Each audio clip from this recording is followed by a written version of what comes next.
Hello everyone, welcome to your channel in rational English classes.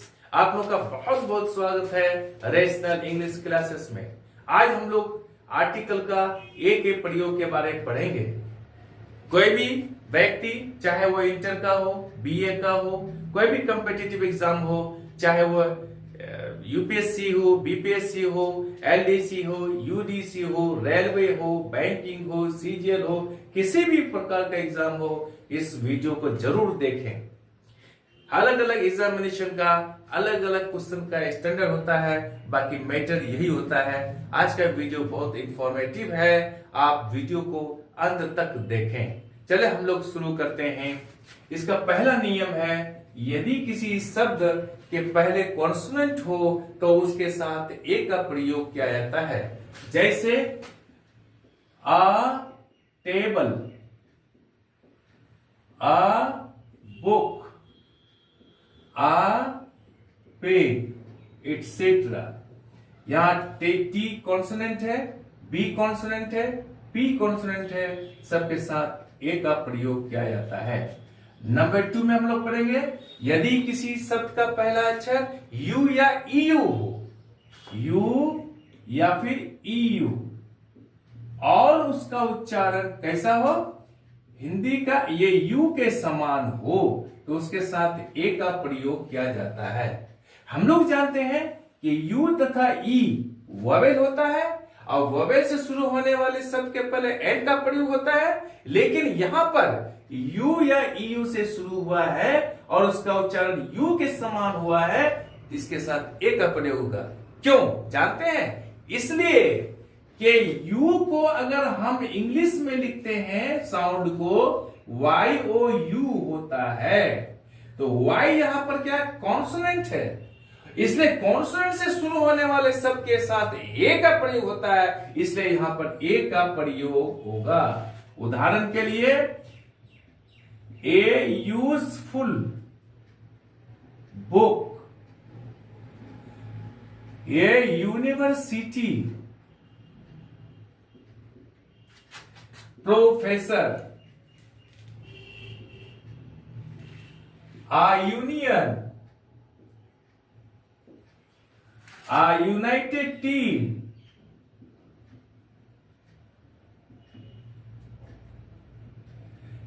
a unique book,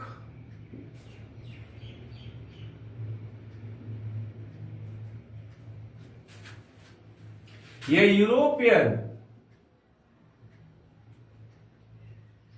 EUROPEAN, ये European. He is a European पढ़ेंगे हम लोग, यहां पर N नहीं देंगे हम लोग। उसी तरह से हम लोग बोलते जाएंगे और फिर दूसरा उदाहरण लेंगे, ये यूनिट, ये यूथ, ये यूजलेस कार, ये यूनिफॉर्म, यूनिवर्सल अपील, एटसेट्रा।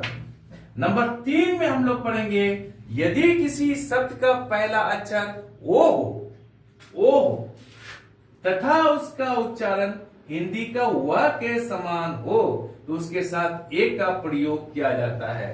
क्यों? इसलिए कि व को जब हम लिखेंगे तो उसका उच्चारण होगा, जैसे एग्जांपल लेते हैं ONE, वन। वन को अंग्रेजी में कैसे लिखेंगे हम? WAN, one. साउंड इसका वन, तो W आया यहां पर, तो W यहां पर कॉन्सोनेंट है।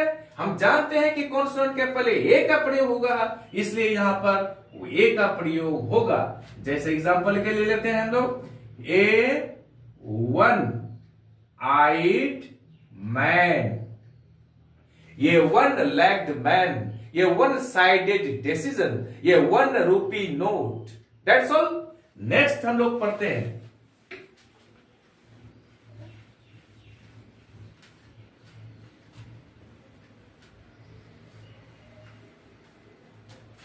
नंबर 4 में क्या है कि कुछ ऐसे शब्द हैं जिसके साथ सदा ए का प्रयोग होगा। अगर हम लोग ए का प्रयोग नहीं करते हैं तो सेंटेंस मेरा गलत हो जाएगा। खास करके कॉम्पिटिटिव एग्जामिनेशन में इससे रिलेटेड क्वेश्चन आता है, ध्यान दें। टू मेक अ नॉइज, यहां पर टू मेक नॉइज नहीं करना होगा, to make a noise, he is making a noise, वो शोर मचा रहा है। इन अ हरी, कभी भी इन हरी नहीं बोलिएगा, I am in a hurry. Next, in a temper,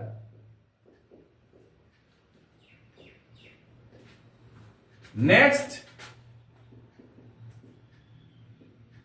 to have a pity,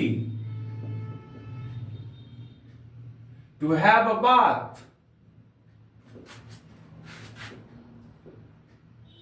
to have a fever। आप डॉक्टर क्या जाइएगा, नहीं बोलिएगा कि आई हैव फीवर, आपको बोलना होगा आई हैव अ फीवर, नहीं तो समझे कि आप अंग्रेजी नहीं जानते हैं। इसलिए इसको ध्यान से पढ़े और ध्यान दें इसको। To have a cough, to have a pain, to go for a walk, it is the same, to have a headache, ऐसा नहीं बोलेगा I have headache, I have a headache, to give a warning, to have a talk, to pay somebody a visit, etc। इसके साथ हमेशा ए का प्रयोग किया जाता है। That's all। नंबर 5 में पढ़ते हैं हम लोग। ए का प्रयोग के प्रति, के दर से, के अर्थ में होता है। उदाहरण के लिए लेते हैं राइस सेल्स 40 रुपीस 1 किलो, चावल 40 रुपए की दर से बिकता है। He earns rupees 900 a month.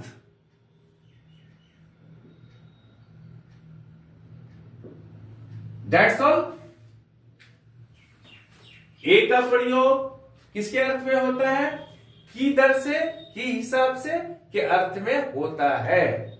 Next example 6 में पढ़ेंगे हम लोग। एक्सक्लामेटरी सेंटेंस में ए का प्रयोग क्या आता है। एक्सक्लामेटरी सेंटेंस किसे बोलते हैं, जिससे सडन इफेक्ट ऑफ हर्ट के बारे में मालूम हो, अचानक दिल की भावना के बारे में मालूम हो, उससे हम लोग एक्सक्लामेटरी सेंटेंस करते हैं। इसके साथ सदा ए का प्रयोग किया जाता है। जैसे What a foolish boy, अंत में साइंटिफिक का चिन्ह देंगे। What a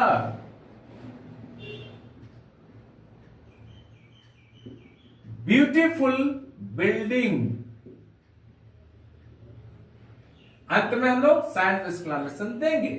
यहां पर ए का प्रयोग किया गया, यहां पे ए का प्रयोग किया गया है। नंबर 7 में पढ़ेंगे हम लोग। किसी व्यक्ति नहीं बल्कि किसी व्यक्ति की विशेषता को बताने के लिए ए का या इंडेफिनिट आर्टिकल का प्रयोग किया जाता है। That's all. जैसे रेखा, रेखा करते या Radha is a Lata, he is a Shakespeare. हम जानते हैं कि प्रोपर नाउन के साथ लता हुआ, शेक्सपियर हुआ, प्रोपर नाउन है, इनके साथ आर्टिकल का प्रयोग नहीं किया जाता है। लेकिन जब इसकी गुण के बारे में चर्चा की जाए तो यहां पर हम ए का प्रयोग कर सकते हैं। जैसे राधा इज लता, लता का जो गुण है वही गुण यहां राधा के अंदर है। जो गुण यहां शेक्सपियर है के अंदर है वही गुण यहां इसके अंदर है। इसलिए हम लोग यहां पर ए का प्रयोग किए हैं। That's all। नंबर 8 में पढ़ेंगे हम लोग। क्या पढ़ेंगे, ये बहुत इंपॉर्टेंट है और इंफॉर्मेटिव है। याद रहे कि ए का प्रयोग प्रीपोजिशन के अर्थ में भी होता है। जब इसका प्रयोग प्रीपोजिशन के अर्थ में होता है तो उसका अर्थ होता है ऑन। ऑन ये बहुत इंपॉर्टेंट है, ये एग्जामिनेशन में आता है। ये खास करके कॉम्पिटिटिव एग्जामिनेशन में क्या आता है, ए का प्रयोग ऑन के अर्थ में प्रीपोजिशन के रूप में किया जाता है। जैसे I found him a bed. हम लोग यहां क्या करते हैं, I found him a bed, मैंने उसे पाया एक बिछावन, बिल्कुल गलत है। ये क्या होगा, इसका सही अर्थ क्या होगा, आई फाउंड हिम